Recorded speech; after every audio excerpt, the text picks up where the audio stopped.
Welcome to Trench Diaries. This is Iron Coffins, part 22. 2 days later, during lunch in the mess hall, the flotilla commander announced that in celebration of the return of U-230, there would be a party. He outlined his plan in detail and invited all those present to participate in the festivities at Château, a castle located somewhere in the countryside. Concluding with a smile, he said, "Gentlemen, I've arranged the venue, the food, the drinks, and the band. As for female companionship, you'll have to rely on your own connections." As I would soon discover, procuring ladies in a city filled with officers who had never been to sea was not an easy task. When the bus departed from the base, these gentlemen were accompanied exclusively by attractive nurses and German administrative staff. We newcomers without female companions had no choice but to focus on the fresh and blooming landscapes of Brittany. Shortly after sunset, we arrived at the Château, a 17th century castle nestled amidst rolling hills. There was too little time to admire the elegant architecture and generous grounds. The halls quickly filled, and I shook hands with several friends and crewmates. To our mutual surprise, I met Fred Schreiber, an old friend from our days of training at the Naval Academy. The small band played Tiger Rag to open the celebration, followed by German, French and English songs. The food, like the wines, was French and of excellent quality. The revelry began early in the evening and continued into the late night. The dancing lasted long after midnight, with the happy couples disappearing to the second floor. The drinking continued for those of us who were less fortunate, until wine and exhaustion finally defeated even the toughest warriors. I put Riedel and Schreiber in a wide bed and eventually found my peace in an oversized armchair. After this impressive victory celebration, Siegmann, a steadfast family man, left the base. My fellow officers took the departure of the commander as a signal and also went home to spend 2 weeks with their families. I myself remained in Brest with the small remainder of the crew. My daily duties took on a more relaxed form. The Breton countryside was in full bloom during those clear April days. I visited the castle whenever I had the time, splashed in the large marble baths with golden faucets deeply embedded in the ground, perused the rich library for old and valuable books, went pheasant hunting with the local farmers, and watched the blossoms and leaves unfold in the warm breeze from the sea. The scent of spring was everywhere, in the countryside, in the city, and even at the base. On one of those mild evenings, my new friends who shared my fate introduced me to the sweet life in the harbor. We had been drinking cocktails, playing cards, singing sea shanties, and spinning yarns at the base bar for hours, and boredom gradually set in. Then, Förster, one of the young lieutenants, had a sudden inspiration. "Comrades, how about a little party in town? The night has barely begun. Why don't we end it at Madame's? I suggest we go as a group to the CB. Are you in?" His proposal was met with general enthusiasm. To learn more about Förster's idea, I asked my fellow landlubber, Fred Schreiber, "Hey Fred, what's so special about this CB?" He finished his gin fizz and replied with a wide grin. "To enlighten you, my friend, C stands for casino and B stands for bar. The casino bar is a very cozy private establishment where one can forget their worries, quench their thirst with good French wines, and satisfy their hunger for love with Madame's beauties, all in complete privacy." "So, it's a high-end brothel, yes?" I asked. "Call it what you want, it comes highly recommended." We marched through the darkened city. After a while, we arrived at an unassuming door, illuminated only by a small lamp bearing the initials CB. Förster pressed the doorbell in a particular rhythm, a sign that we, and only we, were waiting outside. An older woman opened the door, recognized my friends, and let us in. As the door swung wide, I heard the cheerful laughter of young girls, deep male voices, and a phonograph blaring "J'attendrai le jour et la nuit, j'attendrai toujours." Dim red light prevailed in the rooms. As we entered, melodic greetings echoed from both sides of the bar entrance, and my friends replied, "Hello, hello, Suzanne, Janine, good evening, Paulette, Simone, Yvette, good evening, madame, how are you?"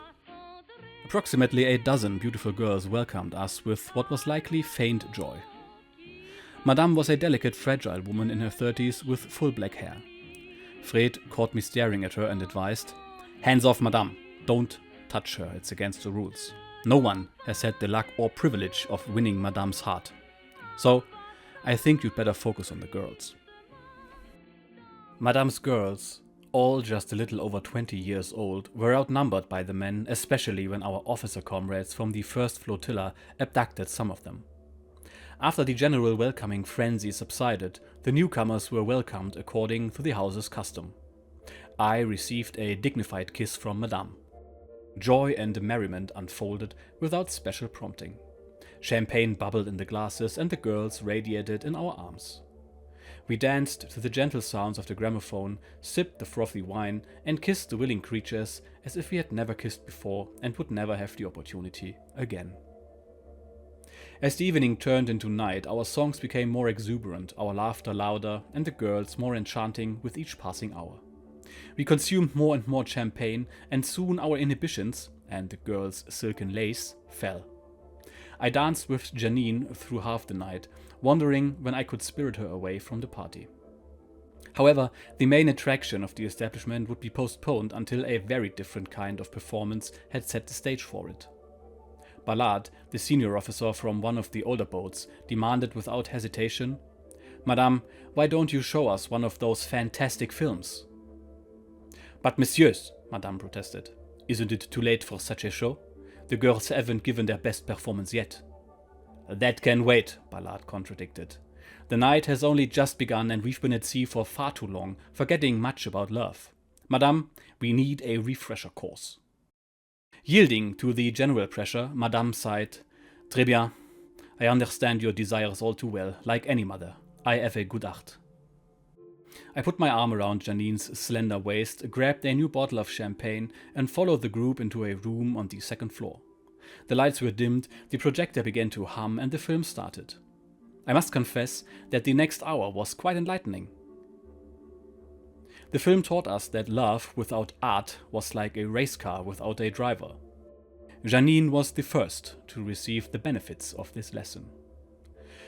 Morning was already breaking when I paid the fee to the old concierge at the door. A fresh breeze blew in from the sea. Back at the base, things were proceeding as usual. I inspected the dwindling crew daily, handled paperwork, and made regular visits to the shipyard to monitor the boat's progress. I met old comrades from the early days of the war who served on minesweeping and patrol boats, recognized some faces from my days in the Lorient harbor, and visited crewmates in the quarters of the first U-boat flotilla, where I had lived in November of 1941. During these visits, I heard about losses that were previously unknown to me, of commanders and boats that did not return from their patrols. The past year, though exceptionally rich in successes, had demanded many sacrifices. The expansion of the U-boat war had left gaps in our ranks. Some seasoned Atlantic veterans and newcomers to the front had found their final resting place in the waves instead of celebrating victorious feasts. The weeks in the harbor passed like showers in April. Our amusements and drinking bouts at the bar and CB were only minor compensations for what we endured at sea. I visited the haunts of Breton gourmets, secret places where the finest French dishes were available without ration coupons.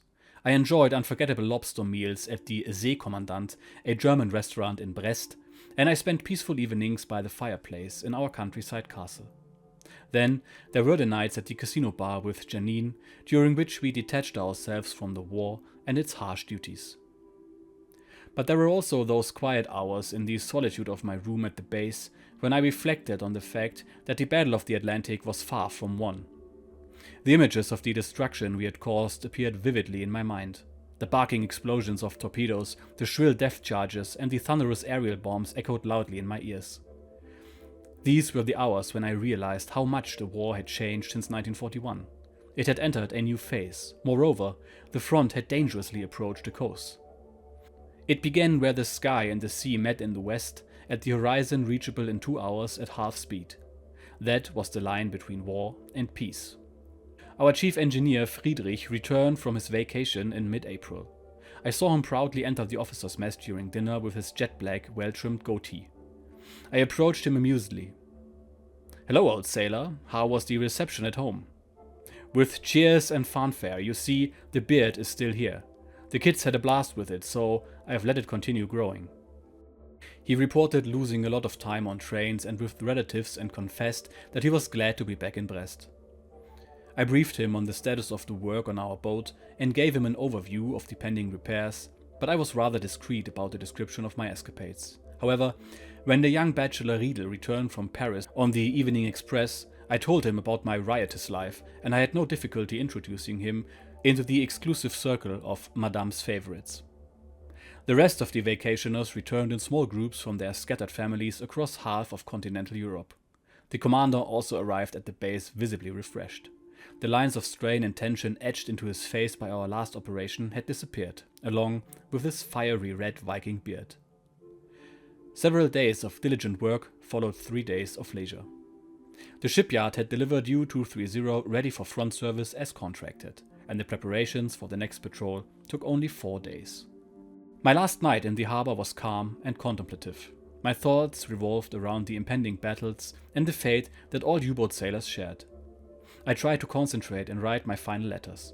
I asked Marianne to be especially careful and informed my parents that I would be silent for a while. Around midnight, I packed my few possessions for storage in the fleet's cargo hold. A new order instructed us to attach a testament to our luggage, in addition to the usual packing list.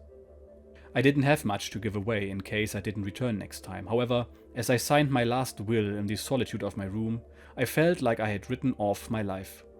I wondered whether I would ever take that envelope out of my luggage again, or if someone else would open it and fulfill my final wish. It is the After Action Report. In this episode we learned about leisure time in occupied France, and as you can imagine, visiting ladies of the night was quite common for soldiers and sailors alike. I hope you can forgive me for my poor French as well as my poor French accent, but you get the idea. When it comes to the war at sea, like Herbert said, times have changed, and pretty much as soon as entering the Bay of Biscay, U-boats would be subject to air attack at this time. We will see how the next patrol fares for the crew of U-230 in the next episode, and I will see you then. So, thank you very much for watching. Don't forget to like, comment, subscribe. Cheers.